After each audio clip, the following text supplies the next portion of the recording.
Welcome back to Awful Movie Reviews. Cherokee Jack? Yeah, I'm Cherokee Jack. This week we're going deep down into the pit of awful movies to dig up something so horrific, so unbearably bad, and so atrocious that most bad filmmakers can't even compare. This is Red Zone Cuba, and to describe it in a nutshell, it's a Coleman Francis movie.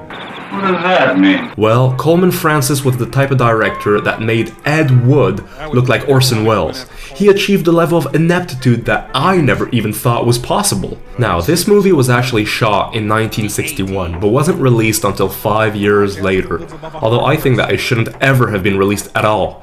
We follow Francis himself as he plays an escaped convict, who looks a lot like Curly Howard from the Three Stooges. Now, Curly gets in bed with two other former convicts, who surprisingly don't seem to mind that they're being held at gunpoint by some complete stranger.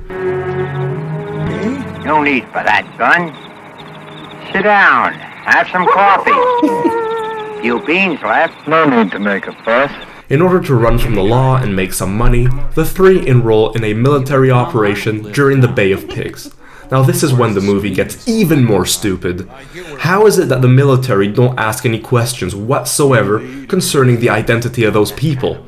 And what kind of military training is this? It looks more like a summer camp for high schoolers. Yeah, I bet that Castro must just be petrified seeing these guys arrive.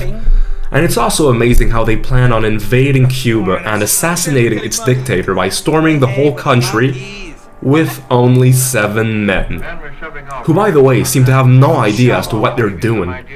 Anyways, the three crooks wind up becoming prisoners by the Cuban soldiers, but finally wind up escaping and flying their asses back to somewhere in the United States, wherever that is. God knows how they got caught in the first place, because all three were armed against one soldier. Then they tried to find some hidden treasure somewhere in the mountains. I mean, I don't know. The whole story is a complete shambles. It's a mess. The production quality of this film is complete garbage.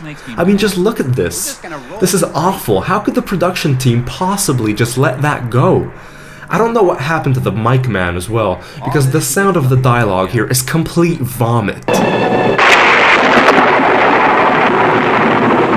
And the characters live in a world where lightning just seems to come out of thin air, a crystal clear sky.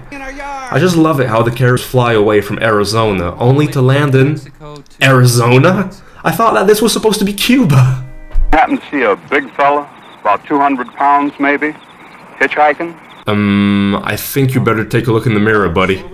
This should really be considered the worst movie ever made. It's inhumane to make something this ungodly. I have a hard time describing how bad this is. And you'd think that this would have been the movie that absolutely destroyed the director Francis's career, that he would have been finished after this. But no, this didn't stop him from having two other absolute stinkers under his belt. Maybe it won't be over. The two being The Beast of Yucca Flats, filmed and released the same year, and starring Awful Movie Review's favorite Tor Johnson, and Skydivers as well from 1963.